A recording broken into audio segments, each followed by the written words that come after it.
కొత్త బట్ట రాగానే పాత బట్ట తీసి పంచెలు ఎన్ని ఉండాలో, కండువాలు ఎన్ని ఉండాలో, ప్యాంట్లు ఎన్ని ఉండాలో ఒక అంకె పెట్టుకోండి దయచేసి. ఎక్కడో వచ్చాడు పోనీ 100, 200, 300, శతమానం భవతి పోనీ సహస్రావధాని 1000, ఏదో ఒక అంకె ఉండాలి కదా. అది వచ్చిందల్లా అందులో పేరుస్తూ ఉంటే ఇంత చేసి కట్టుకుంటారా? ఏమీ లేదు. నాకు 200 చీరలు కావాలి, లెక్క పెట్టు, మంచిది 200 ఉంచుకో, 200 పైన నేను తీసి ఒక్కరోజు వెళ్ళిపోవాలి, మొత్తం బయటికి వెళ్ళిపోవాలి. సో దానం ఇవ్వడం లెక్క కాదు, ఇంది మించి ఉండద్దు, అది లెక్క. ఖచ్చితంగా తీసేయవలసింది. అప్పుడు విరక్తి అలవాటు అవుతుంది. ఈ తీసేసే వాటిలో గమనించండి, మనస్సు ఎలా పనిచేస్తుందో గమనించండి. ఈ తీసేసే వాటిలో మనకి బాగా ఇష్టమైన చీర ఒకటి ఉంటుంది, అది కూడా తీసేసామనుకో, అది ఎర్రాప్రగడ వైరాగ్యం మనకు వచ్చినట్లు లెక్క. ఇష్టమైన చీర తీసేసాం, ఇష్టమైన శరీరం కూడా రేపు వదిలేయగలం, అభ్యంతరం ఏం లేదు. మనస్సుకు వైరాగ్యం అభ్యాసం కావాలి కదా, ప్రాక్టీస్.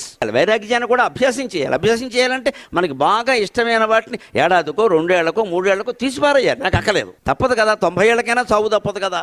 దేహాన్నే వదిలిపెట్టాలి అంటే దేహం మీద ఉండే బట్టలు, నగలు, దేహానికి ఉన్న పేరు, డబ్బు, వీటిని వదిలిపెట్టలేకపోతే దేహాన్ని ఎలా వదిలిపెడతాం?